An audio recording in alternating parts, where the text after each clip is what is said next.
அன்பான சகோதரர்களே, சகோதரிகளே, இன்று நபிகளார் பிறந்த நாள். அவருடைய பிறந்த நாளை கொண்டாடுவது அல்ல. காரணம் என்னவென்று சொன்னால், இன்று இருக்கக்கூடியவர்கள் ஒரு நாள் இல்லை,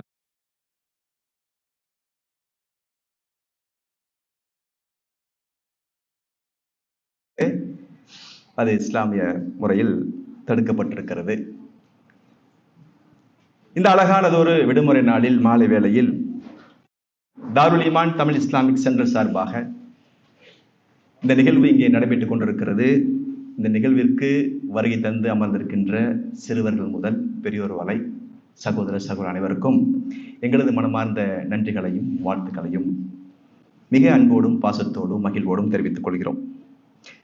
இந்த நிகழ்ச்சியில் 2 பேச்சாளர்கள் இங்கே உரை நிகழ்த்துவார்கள். அது உரையாகவும் இருக்கலாம், கலந்துரையாடலும் இருக்கலாம். அதில் முதலாவதாக சொல்வேந்தர் மன்றத்தினுடைய பேச்சாளர், பல்வேறு பட்டிமன்றங்களில் தனது பங்களிப்பை, தனது ஆளுமையை செலுத்திக் கொண்டிருப்பவர், பஹ்ரைனில் சுமார் 28 ஆண்டுகளாக இங்கே பணிபுரிந்திருக்கிறார்.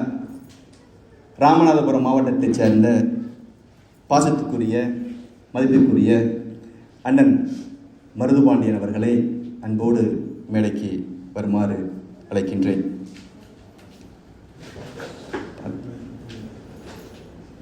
அவரை தொடர்ந்து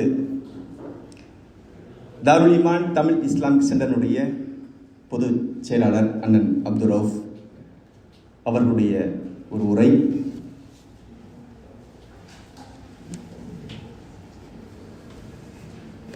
இப்படி 2 அமர்வாக இது நடைபெறும். புன்னகையோடு, சிரித்த முகத்தோடு, இறுக்கமாக இல்லாமல் மகிழ்வோடு உங்களுடைய முகங்களை அமைத்துக்கொண்டு, ஏனென்று சொன்னால் உலகம் போற்றக்கூடிய உன்னத மனிதர் தான் நபிகள் நாயகம். நபிகள் நாயகம் என்பவர் இஸ்லாமிய சமூகத்துக்கு மட்டும், முஸ்லிம்களுக்கு மட்டும் சொந்தமானவர் அல்ல. அவருடைய வரலாற்றை நீங்கள் ஆழமாக வாசித்திருந்தால் அவருக்கென்று சிலை கிடையாது, அவருக்கென்று உருவப்படம் கிடையாது, அவரை வணங்கியதில்லை, யாரும் வணங்கவும் மாட்டார்கள். மிகச்சிறந்த உன்னத சமுதாயத்தை இந்த உலகில் விதைத்து சென்றவர் தான் நபிகள் நாயகம். அவரை குறித்து பல்வேறு சிறப்பு அம்சங்கள் இருக்கின்றன. அவைகள் பேசுவதற்கு இங்கே நேரம் போதாது. ஆகையால் எங்களுடைய சிறப்பு விருந்தினர் சொல்வேந்தர் அண்ணன் மருதுபாண்டியன் அவர்களை முதலாவதாக உங்களுக்கு பல்வேறு செய்திகளை சொல்லித் தருமாறு அன்போடு அழைக்கிறேன். வாருங்கள்.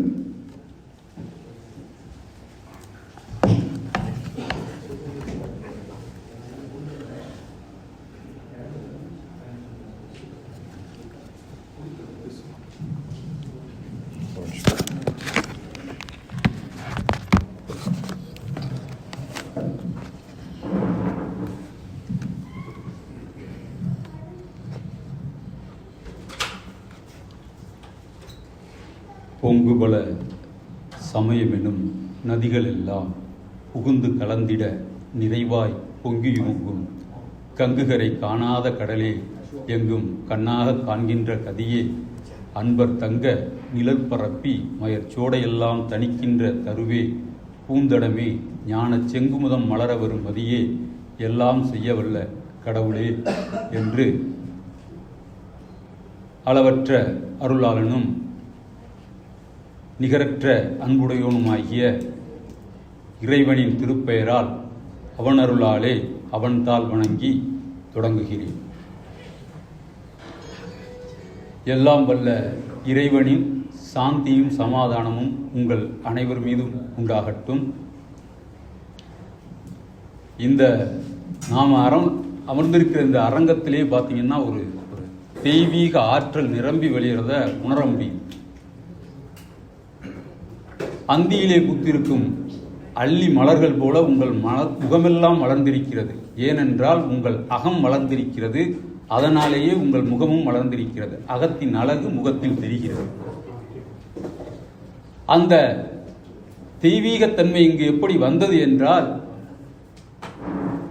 இந்த சகோதரர்கள் எல்லாம் நம்மை அழைத்திருக்கிறார்கள். அதற்கு இணங்கி நாம் இங்கு வருகை தந்திருக்கிறோம். நான் சொல்வேன், வணக்கத்தை காட்டிலும் இணக்கம் மேலானது. இணக்கம், இப்போ மனிதன் அப்படின்னு சொன்னோம்னா மனம் கூட்டல் இதன், அதான் மனிதன். அந்த மனசை இதமா பெற்ற மனிதன் எப்படி இருக்கணும்னா அவனுக்கு, இப்போ நான் வந்து ஒரு யோகா பிராக்டிஷனர்னால இதை இங்கே சொல்லிக்கிற விரும்புகிறேன். அந்த இணக்கம் அப்படின்னு சொல்றது எதோட இணக்கம் என்ன? முதல்ல மனிதர்கள் தனக்குள்ள ஒரு இணக்கம். மனிதன் 3 கூறுகளாக இருக்கிறான் அல்லவா? அந்த 3 கூறுகளில் உடல், உயிர், மனம் என்ற 3 கூறுகளாக, இவற்றுக்குள் ஒரு இணக்கம் உள்ள மனிதன் எப்படிப்பட்டவனாக இருப்பான்? தனக்குள் ஒரு இணக்கம் உள்ள மனிதன் கண்டிப்பாக சக சமூகத்தோடு, சுற்றுப்புறத்தோடு இணக்கமாக இருப்பான். அவனே இறைவனுக்கு இணக்கமாக இருக்கக்கூடிய மனிதன். வெறுப்புகளின்றி, வேற்றுமைகளின்றி சக மனிதர்கள் அனைவரையும் சகோதரர்களாக பாவிக்கின்ற அந்த ஒரு மனம், அதுதான் அந்த இணக்கம். அந்த இணக்கத்தோடு, சமூக நல்லிணக்கத்தோடு நம்ம வந்திருப்பதால் தான் அந்த இறை ஆற்றலானது இந்த அரங்கம் எங்கும் நிரம்பி வழிகிறது. இன்று அகிலத்திற்கோர் அருட்கொடை அண்ணல் நபிகளாருடைய பிறந்த தினத்தை மீலாது நபி என்ற பெயரில் நாம் இங்கு நடத்தி கொண்டிருக்கின்றோம். பெருமானார் நபிகள் நாயகம் அவர்களை பற்றி சொல்ல வேண்டும் என்றால், சிறப்புரை என்று அண்ணன் சொன்னார்கள். உண்மையிலேயே இது சிறப்பான உரைதான். ஏனென்றால் நீங்களும் நானும் வந்து கலந்து கொண்டு இந்த உரையில் பங்கெடுப்பதால் இது சிறப்பான உரைதான். மற்றபடி மிகப்பெரிய பேச்சாளர் எல்லாம் இல்லை நான். பெருமானார் ஸல்லல்லாஹு அலைஹி வஸல்லம் நபிகளாருடைய அவர் அருட்கொடை, இந்த உலகத்திற்கு கிடைத்த எத்தனையோ, இறைவன் ஆதியில் மனிதனை படைப்பதற்கு முன்பே இயற்கையை படைத்து விட்டான். காற்று, நெருப்பு, நீர், நிலம் என்ற அனைத்தையும் படைத்தே பின்பு மனிதனை படைத்தான். அப்படி மனிதனை படைத்த பின்பும் இன்னும் இந்த மனித குலத்திற்கு தேவை என்று அவன் வழங்கிய அருட்கொடை திருக்குரான் என்றால், அதனை யார் மூலமாக வழங்க வேண்டும் என்பதற்காக அவன் கொடுத்த அருட்கொடைதான் அண்ணல் பெருமானார் நபிகள் நாயகம் ஸல்லல்லாஹு அலைஹி வஸல்லம் அவர்கள். அவரை பொதுவாக அல் அமீன் என்றும் அவருக்கு ஒரு பெயர் உண்டு. அல் அமீன் என்றால் நேர்மையானவர். எப்படி நேர்மையானவர் அப்படி என்று சொல்ல வேண்டுமென்றால், ஏராளமான நிகழ்வுகளை, ஏராளமான உதாரணங்களை சொல்லலாம். அதில் ஒன்று, நபிகள் நாயகத்துடைய வரலாறு எல்லாருக்கும் தெரிஞ்சிருக்கும். அவருக்கு ஹிரா குகையில வந்து இறைவனே அருளி செய்த இறைமறை திருக்குரான் முழுவதும் அவர் மூலமாகத்தான் இறக்கப்பட்டது, வழங்கப்பட்டது. அந்த திருக்குரான்ல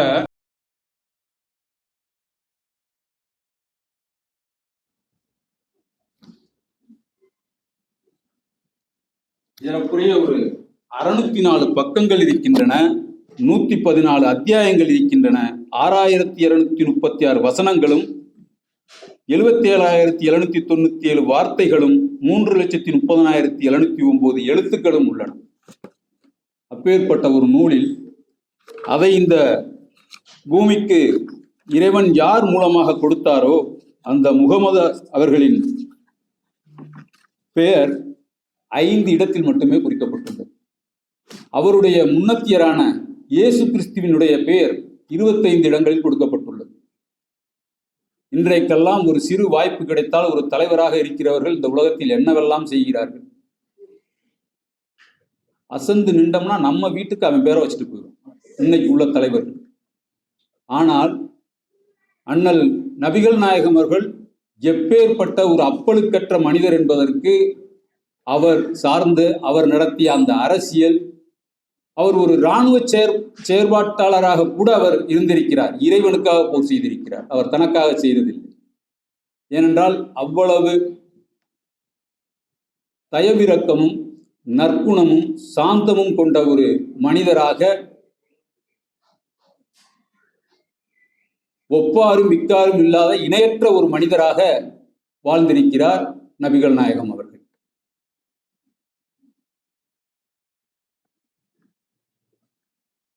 நம்ம திருக்குறள்ல சொல்லுவாங்க இல்லையா, வையத்துள் வாழ்வாங்கு வாழ்வாரை வானுரையும் தெய்வத்துள் வைக்கப்படும். இந்த இடத்துல ஒரு சின்ன ஒரு கிளாரிபிகேஷன். வானுரையும் தெய்வத்துள்னா வானத்துல தெய்வம் இருக்கிறதுன்றதல்ல அதோடைய மீனிங். தெய்வத்துக்குள்ளதான் இந்த வானமே இருக்கு. இந்த பிரபஞ்சங்கள் எல்லாமே கூட அந்த தெய்வத்துக்குள்ளதான் இருக்கு. அப்படிப்பட்ட தெய்வத்துள் கொண்டு வைக்கப்படும். எப்படி என்றால், வையத்துள் வாழ்வாங்கு வாழ்பவரை, மற்றவர்களுக்கு வாழ கற்றுக் கொடுப்பவர்களை, வழிகாட்டுபவர்களை. அந்த வகையிலே ஜாதிகள் பேசி, சடங்குகள் பேசி பல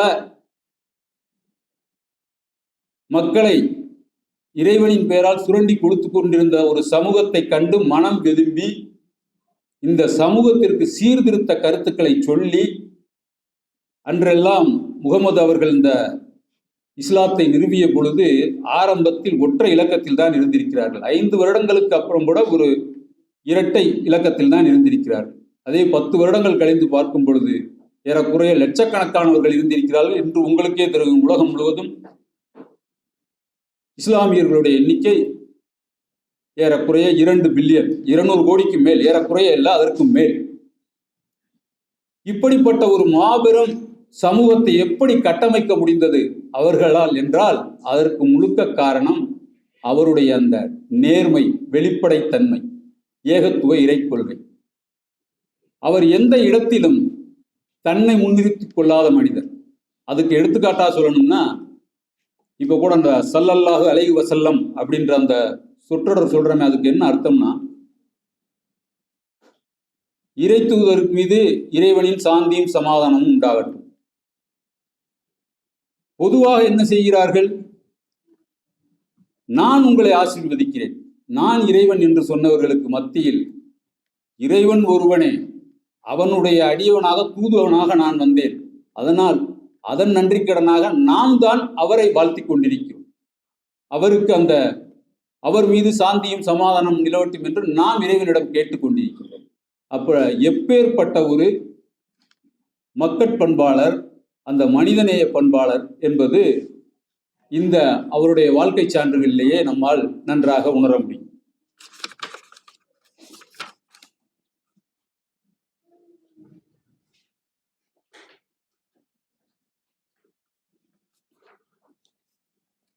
நபிகளார் அவர்கள் ஏறக்குறைய அவருடைய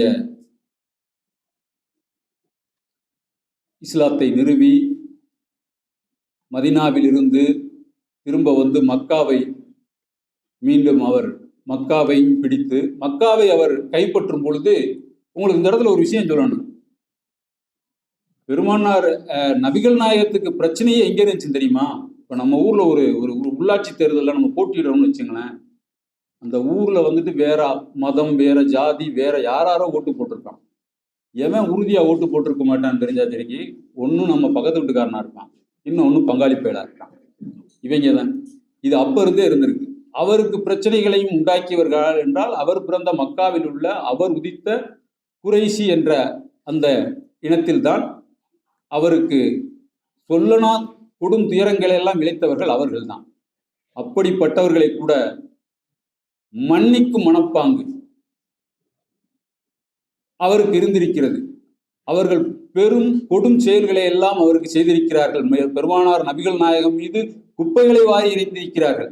அப்படிப்பட்டவர்களை கூட அந்த மக்கா நகரை ஒரு இரத்தம் சிந்தாமல், ஒரு உயிர் கூட போகாமல் அந்த மக்கா நகரை கைப்பற்றிவிட்டு அவர்கள் நின்ற பொழுது அவர்களுக்கு மன்னிப்பு வழங்கியவர் அப்பேற்பட்ட மனிதர்.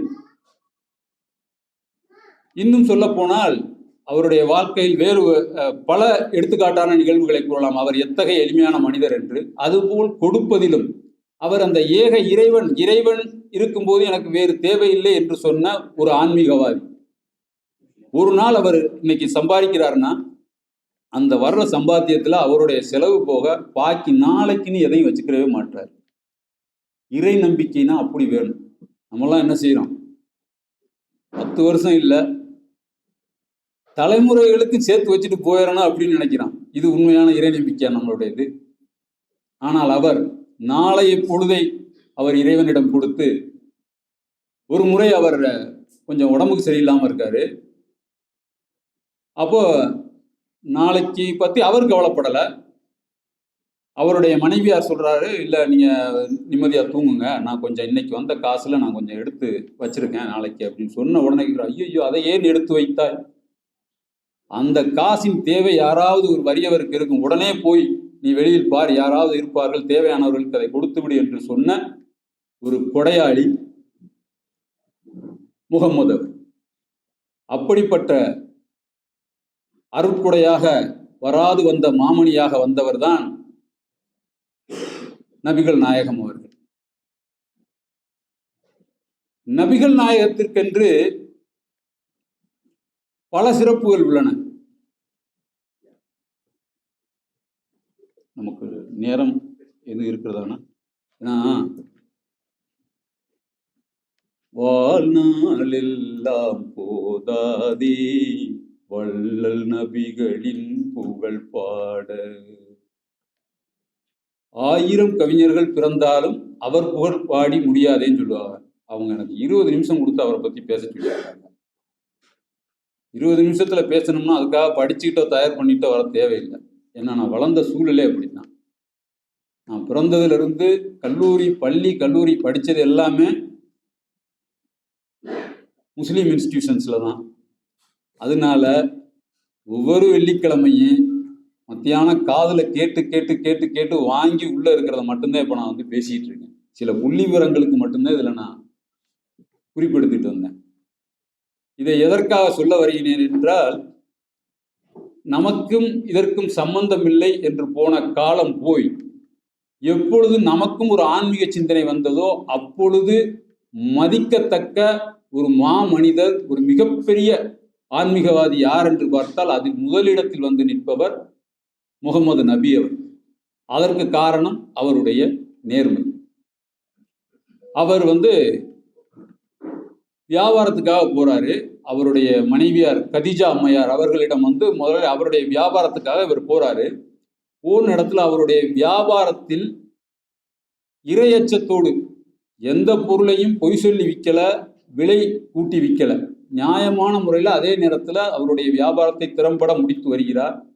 அவரை வழியில் கண்ட ஒரு கிறிஸ்தவ பாதிரியார் இவரிடம் ஒரு தீர்க்க தரிசிக்கான, இவர் நாளை இறைத்துதராக வருவதற்கான அந்த அடையாளங்கள் எல்லாம் இருக்கிறது என்று சொன்னவுடன் அதனை கேட்டு அவருடன் கூட வந்த அந்த பணியாளர் சென்று கதிஜா அம்மையாரிடம் சொன்னதால் கதிஜா அம்மையார் நபிகள் நாயகம் அவர்களை திருமணம் செய்து கொள்ள விளைந்து கதிஜா அம்மையாரை திருமணம் புரிகிறார். அந்த காலகட்டத்திலேயே கதிஜா அம்மையார் ஒரு விதவையாக இருந்தவர்.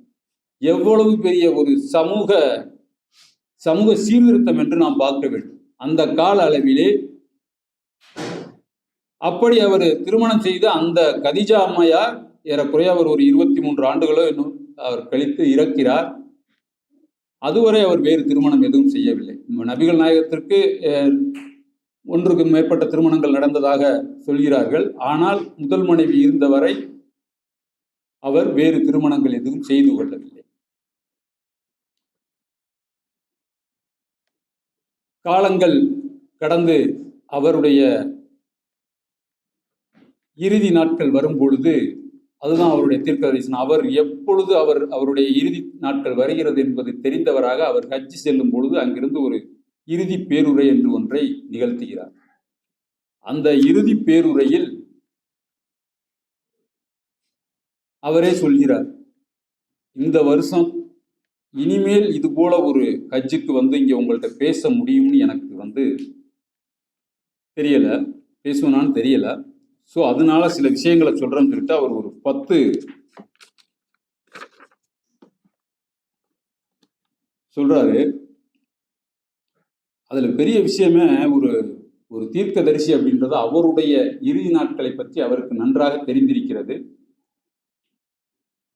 பிறப்பில் உயர்வு தாழ்வு காட்டாதீர்கள் அப்படின்னு சொல்லியிருக்காரு.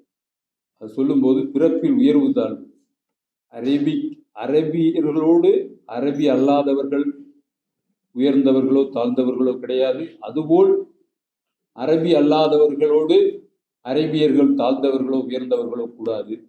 எந்த நிலையிலுமே ஏற்றத்தாழ்வு, நோபடி சுப்பீரியர் நோபடி இன்ஃபீரியர், அந்த ஒரு கருத்தை மிக அழகாக சமத்துவவாதி, மிகப்பெரிய சமத்துவவாதி அன்று அவர் அதை சொல்லியிருக்கிறார். உங்களுக்கு தலைவராக ஒரு அந்த காலத்துல இந்த அடிமை முறை அப்படின்னு ஒன்று இருந்தது. அது அந்த காலத்து சமுதாயத்துல தவிர்க்க முடியாது. அதாவது ஒருவர் வேலைக்கு மொத்தமாக விலைக்கு வாங்கப்பட்டு அவர்கள் வீட்டில் பணியாளராக இருப்பார்கள். அதை அடிமைகள் என்று சொல்வார். அப்படி ஒரு அடிமையாக இருக்கும் ஒருவரை உங்களுக்கு தலைவராக நியமித்து அவர் இறைவனின் வேதத்தின்படி ஆட்சி செலுத்துவாரேயானால் அவருக்கு நீங்கள் கீழ்ப்படிந்துதான் இருக்க வேண்டும் என்ற ஒரு உயர்ந்த சிந்தனையையும் அவருடைய அந்த பேருரையில் நிகழ்த்தியிருக்கிறார். என் காலத்திற்கு பிறகு எவ்வளவு ஒரு அமைதியான இஸ்லாம் ஒரு அமைதிக்கான மார்க்கம். இன்று பல இது சொன்னாலும் இதோடைய நிறுவனர் சொன்ன கருத்துக்களை தான் நம்ம பார்க்கணும். ஏன்னா நம்ம பெரும்பாலும் நம்ம மாற்றுதிலிருந்து வந்திருக்கோம்.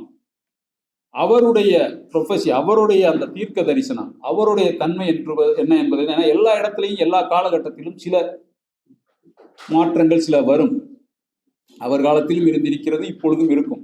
ஆனால் அவர் என்ன சொல்லியிருக்கிறார் என்பது ரொம்ப முக்கியமா பார்க்க வேண்டிய ஒரு விஷயம்.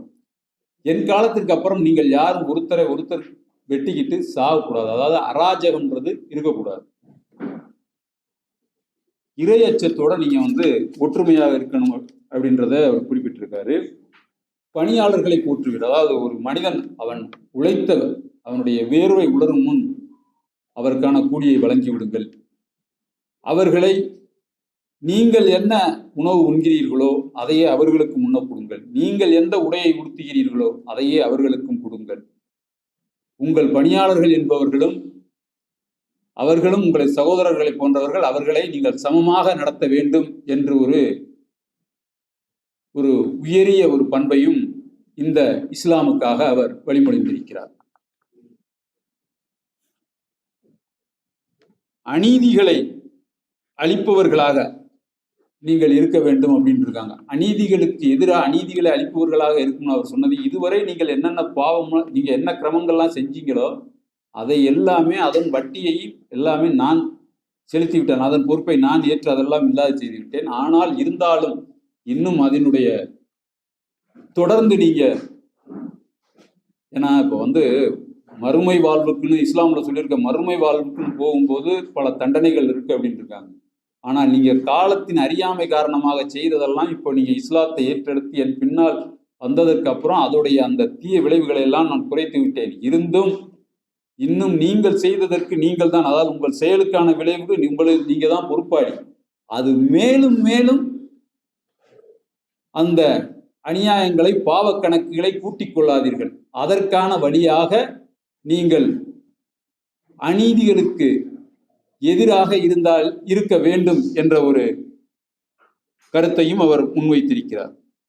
முறை தவறி நடக்காதீர்கள் என்று அவர் சொல்லியிருக்கிறார். அதாவது கற்பு ஒழுக்கம் அப்படின்னு சொல்லுவோம் நம்ம நாட்டு பேர்ல கற்பு ஒழுக்கம். அதை அவர் மிக கடுமையாகவே சாடி இருக்கிறார். அதில் பெண்களுக்கு பெண்களை அதையும் கூட இந்த இடத்துல நான் சொல்லிக்கிறேன். பொதுவாகவே என்ன சொல்லுவாங்கன்னா, அந்த இஸ்லாம்ல பெண்களை ரொம்ப, அதாவது அவர்களுடைய உடை உடுத்துறதுகளை வச்சு அவங்களை ரொம்ப அடிமைத்தனமாக நடத்துறாங்க. ஆனால் உலகத்திலேயே பெண்களுக்கான உரிமையை, பெண்களுக்கான நீதியை சரியாக சொல்லுகின்ற ஒரு சமயம், ஒரு மார்க்கம் எதுவாக இருக்கும் என்றால் சந்தேகமே இல்லாமல் அது இஸ்லாமாகத்தான் இருக்கும். ஏனென்றால் யார் ஒருவருக்கு, ஒரு பெண்ணுக்கு அவருடைய வாழ்க்கையை அமைத்துக் கொள்ளக்கூடிய அனைத்து உரிமைகளும் இருக்கிறது, அவர்கள் உணர்ச்சிகளும் போற்றப்பட வேண்டும் என்பதை மிக அழகாக விஞ்ஞானத்தோடு உடல் ரீதியான கூறுகளை எல்லாம் ஆராய்ந்து மிக அருமையாக வகுத்திருக்கிறார். ஒரு குழந்தையின் தந்தை இவர்தான் என அடையாளம் காட்டப்பட வேண்டும். அதற்கு ஏற்றாற்போல் அவர் அந்த பெண்களுக்கான, கணவன் மனைவியருக்கான அந்த கற்பு நெறிகளையும் வகுத்து கொடுத்திருக்கிறார். அது என்னை விட உங்கள் எல்லாருக்கும் நன்றாக தெரியும் என்று நினைக்கிறேன். உரிமைகளை மீறாதீர்கள். இது ஒரு அருமையான ஒரு பாயிண்ட். நம்மலாம் என்ன செய்யறோம்? இப்போ நம்ம சொந்தத்திலே பார்த்தீங்கன்னா, எங்க தாத்தாவே பாருங்க, சொத்து கொடுக்கும்போது என்ன செய்யறாருன்னா, யாரு ரொம்ப அவருக்கு யாரு பிடிச்சிருக்கோ அவங்க பேர்ல உயிர் எழுதி வச்சுட்டு செத்து போயிடுறாங்க.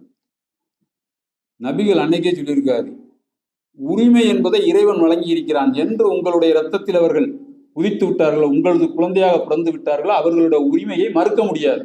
அது அவர்களுக்கான உரிமையை அல்லாஹ் வழங்குவான். நீங்கள் யாரும் எந்த காரணத்தை கொண்டும் உயிர் எழுதக்கூடாதுன்னு சொல்லியிருக்காரு.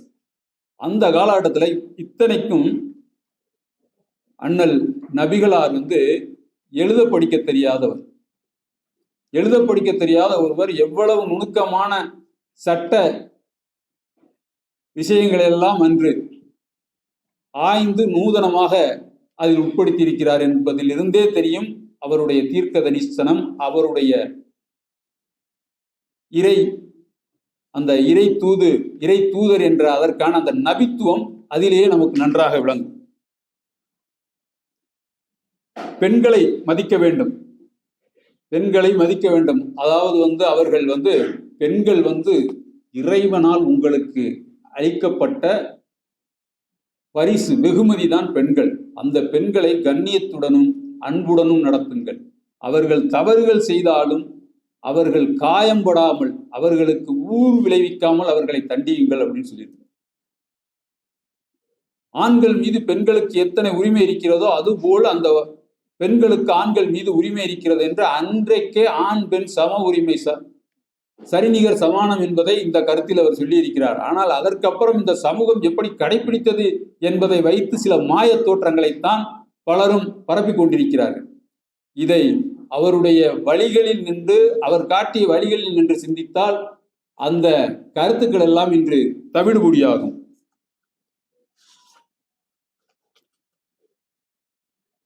இறுதியா அவர் சொல்றாரு, உங்களுக்கு 2 விஷயங்களை கொடுத்துருக்கேன் இறைவன் மூலமா, குர்ஆன், இஸ்லாம். இது 2ஐயும் நீங்க கடைபிடித்து நீங்கள் உங்களுடைய வாழ்வை அமைத்துக் கொள்ளுங்கள் என்று சொன்னதோடு எச்சரிக்கை, அது கடைசியில தான் அந்த எச்சரிக்கை அவர் ஒரு எச்சரிக்கை கொடுக்கிறாரு. உங்களின் சில அல்பமான விஷயங்களில் நீங்கள் கொஞ்சம் கேர்லெஸ்ஸா கவனம் இல்லாமல் இருந்துருவீங்க. அவர் எதை சொல்ல வர்றாருன்னா, சில அல்பமான விஷயங்கள் அப்படின்னு சொல்லும் போதே இதெல்லாம் ஒரு பெரிய விஷயம் இல்லையே அப்படின்ற மாதிரி எத்தனையோ விஷயங்கள் இருக்கு. அந்த மாதிரி இடங்களில் தான் நீங்கள் சைத்தானுக்கு இடம் கொடுத்து விடுகிறீர்கள். சைத்தான் உங்களுக்கு நுழைவதற்கு நீங்கள் இடம் கொடுத்து விடுவீர்கள். எனவே மிக எச்சரிக்கையாக இருங்கள், தீமைகளில் இருந்து விலகி எச்சரிக்கையாக இருங்கள். அதற்காகத்தான் அவர் அதை எப்படி டிசைனேட் பண்ணியிருக்காரு. 5 வேளை தொழுகை. ஒரு மனுஷன் ஒரு நாளைக்கு 5 தடவை இறைவனோட போய் இறைவனை வணங்குகிறான் என்றால் கண்டிப்பாக அவரால் தீமைகளின் பக்கம், இது போன்று சொன்ன அல்பமான விஷயங்களின் பக்கம் கண்டிப்பாக அவர் போக மாட்டார் என்பதை அவர் அன்றே யூகித்திருக்கிறார்.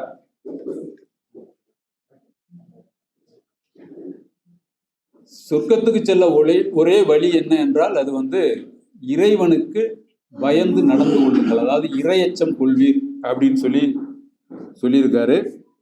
குற்றவாளிகள் தண்டிக்கப்படலாம், குற்றம் செய்யாதவர், அதாவது மகன் செய்த தவறுக்காக தந்தையோ, இப்ப சொல்லுவாங்க இல்லையா முன்னாலெல்லாம் பாட்டம் கூட்டம் செஞ்சது, அது அவங்க பிள்ளைகளுக்கு தான் அந்த பாவம் வருது அப்படின்னு ஒரு பேச்சு வழக்கு சொல்லுவாங்க இல்லையா, அதை அவர் முற்றிலும் மறுக்கிறார். அவர் என்ன சொல்லியிருக்காருன்னா, குற்றம் யார் செய்தாரோ அவர் தான் தண்டிக்கப்படுவார். தந்தை செய்த தவறுக்கு மகனுக்கு தண்டனை கிடைக்காது, மகன் செய்த தந்தைக்கு தண்டனை வழங்கப்பட மாட்டார். அவரவர் செய்த பாவங்களை அவரவர் தான் அனுபவிக்க வேண்டும் என்ற கருத்தையும் அவர் மிக தெளிவாக கூறி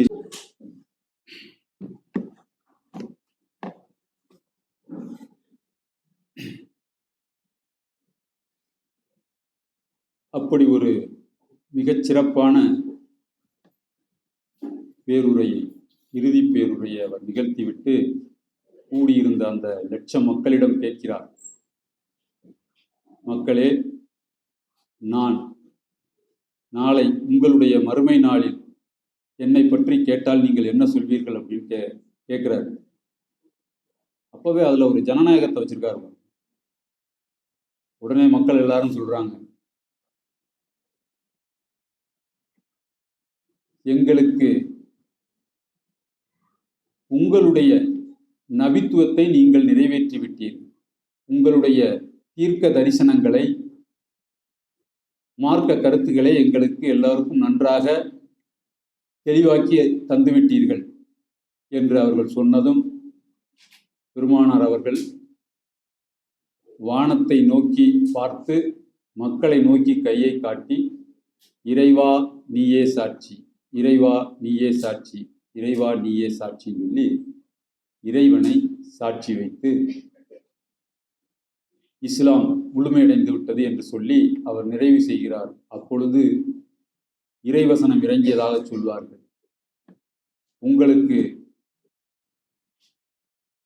நான் உங்களுக்கான மார்க்கத்தை பூர்த்தியாக்கி விட்டேன், என் அருட்கொடையை பூர்த்தியாக்கி விட்டேன், இஸ்லாம் மதத்தை அங்கீகரித்துக் கொண்டேன் என்று இறைவசனம் இறைவனின் குரலாக வானிலிருந்து இறங்கியதாக சொல்கிறார்.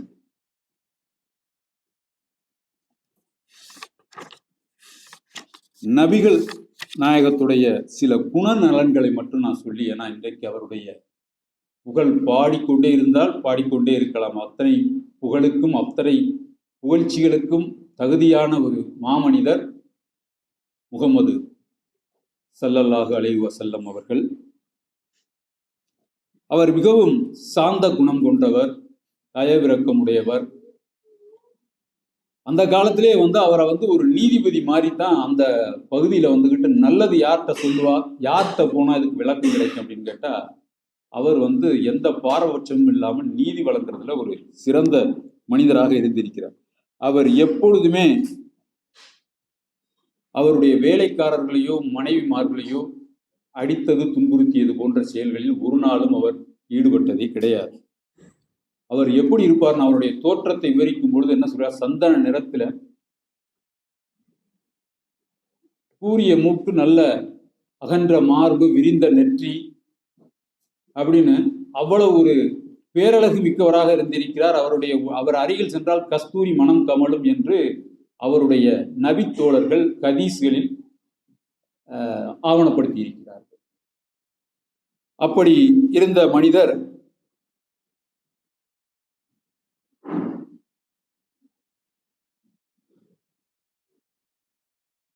தீமை செய்தோருக்கு ஏதாவது சாபம் இடுங்கள், நீங்கள் தான் இறை தூதராச்சே, நீங்க சாபம் கொடுங்க. ஏன்னா அவருக்கு ஏகப்பட்ட இன்னல்களை தீங்குகளை இழைத்த ஒரு கூட்டம் இருந்தது அந்த காலகட்டத்தில். அப்ப அந்த சகாபாக்கள் என்று சொல்லப்படுகின்ற நபி தோழர்கள் யாராவது அப்படி சொன்னால் அவர்களிடம் பெருமானார் சொல்வார்களாம், நான் இந்த உலகத்தில் உள்ளோருக்காக சாந்தியும் சமாதானமும் வேண்டி கருணை செய்வதற்காக வந்தவன், என்னை போய் இப்படி தீமை ஒருவருக்கு சாபம் கொடுக்க சொல்கிறீர்களே, அதை நான் ஒரு நாளும் செய்ய மாட்டேன் என்று மறுத்திருக்கிறார். இதோட ஒரு பெரிய விஷயம், அவர் ஒரு ஆட்சியாளர் தான். மக்காவை மதீனாவை எல்லாம் ஆண்ட ஒரு ஆட்சியாளர். அந்த காலத்தில் அவர் ஒரு மிகப்பெரிய ஆட்சியாளர். அவருடைய ஆடைகளை அவரே தான் செலவை செய்திருக்கிறார். அவருக்கு மனைவியர்கள் இருந்தார்கள். இருந்தாலும் அவருடைய ஆடைகளை எவ்வளவு ஒரு எளிமைன்னு பாருங்க. அந்த எளிமை அப்படின்றத அவருடைய ஆடைகளை அவரே தான் செலவை செய்து போட்டுக்கிட்டு இருக்கார். சந்தைக்கு போயிட்டு அவர் பொருட்களை வாங்கிட்டு வர்றாருன்னா, இப்ப நம்ம ஊர்ல ஒரு பெரிய மனுஷர் இருக்காரு, ஒரு ஊர்ல பெருந்தலைவர், நம்ம ஊர்லயே ஒரு ஜமாத் தலைவர்னு வச்சுக்கிறோம், இல்ல கிராம தலைவர்னு வச்சுக்கிறோம். ஒருத்தர் வாங்கிட்டு போறாரு பெரியவர் அப்படின்னா என்ன செய்வோம், கூட பசங்க போய் கொடுங்க ஐயா, நாங்க கொண்டு வந்து தரோம் அப்படின்னு கேட்பாங்க இல்லையா? அந்த மாதிரி அவருடைய சுமைகளை அந்த சந்தைக்கடையில இருந்து வீட்டு வரைக்கும் நான் கொண்டு வரேன்னு சொன்னா அவர் யார் கையில் கிடைக்க மாட்டேன், எனக்காக நீங்கள் அதை செய்யக்கூடாது அப்படின்னு எவ்வளவு பெரிய ஒரு ஒழுக்கம் பாரு. தன்னால் பிறருடைய உடலுக்கு மனசுக்கு எந்த ஒரு துன்பம் நேர்ந்து விடக்கூடாது அப்படின்றதுல அப்பழுக்கற்ற மனிதராக இருந்திருக்கிறார்.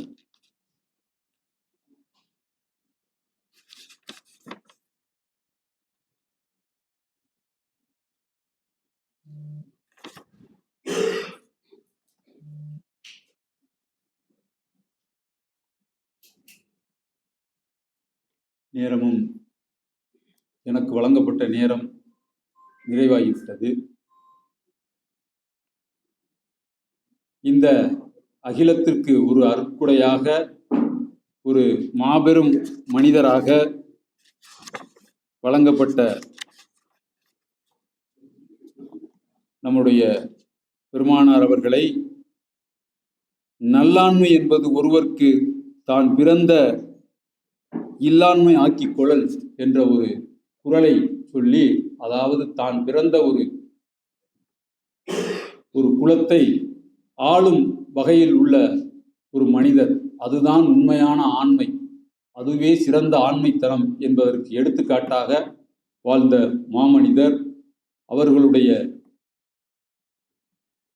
அவர்களுக்கு எல்லாம் வல்ல இறைவன் அவனுடைய சாந்தியையும் சமாதானத்தையும் பொழிவானாக என்று வாழ்த்தி, இந்த ஒரு நல்ல வாய்ப்பை, ஒரு மாமனிதரை பற்றி, ஒரு மகானான மாமனிதரை பற்றி, இறை தூதரை பற்றி, தீர்க்கதரிசியை பற்றி பேசும் வாய்ப்பை இந்த எளியவனுக்கு வழங்கிய தாருல் ஈமான் தமிழ் இஸ்லாமிக் சென்டர் நிர்வாகிகளுக்கும், இத்தனை நேரமும் செவிமடுத்த உங்கள் அனைவருக்கும் அந்த ஏக இறைவன் சாந்தியையும் சமாதானத்தையும் வழங்கட்டும் என்று பிரார்த்தித்து, அனைவரும் வாழ்க வளமுடன் என்று வாழ்த்தி நிறைவு செய்கிறேன். நன்றி. அஸ்ஸலாமு அலைக்கும்.